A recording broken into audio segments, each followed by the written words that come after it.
லஞ்சம் கேட்கும் பொதுப்பணித்துறை அதிகாரிகள் 10 பேர் பட்டியலுடன் லஞ்ச ஒழிப்பு போலீசில் அத்துறை சார்ந்த ஒப்பந்ததாரர்கள் புகார் அளித்தனர்.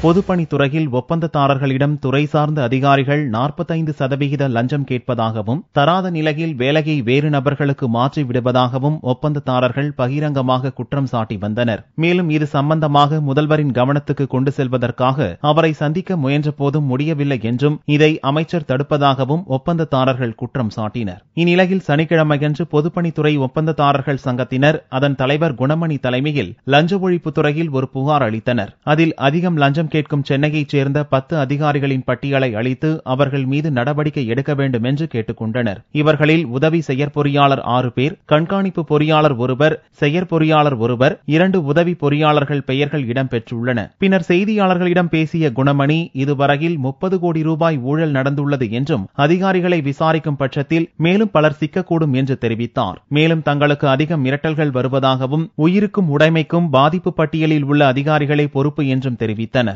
நாங்க இப்போ எங்களுடைய கோரிக்கை ஏற்கலன்னா நாங்க லஞ்ச ஒழிப்பு துறைக்கு சொல்லுவோம்னு சொல்லிட்டு நாங்க சொல்லிட்டு இருந்தோம்.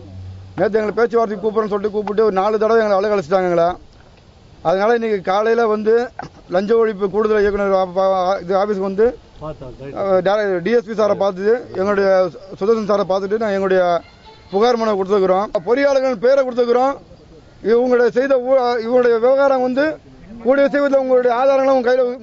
பட்டியலில் பொதுப்பணித்துறை அதிகாரிகள், அவர்களின் துறை, அலுவலகம், மொபைல் போன் எண்கள் உள்ளிட்ட அனைத்து விவரமும் அளிக்கப்பட்டுள்ளது. இந்த விவகாரம் பொதுப்பணித்துறை அதிகாரிகளிடம் அதிர்ச்சியையும் அச்சத்தையும் ஏற்படுத்தியுள்ளது.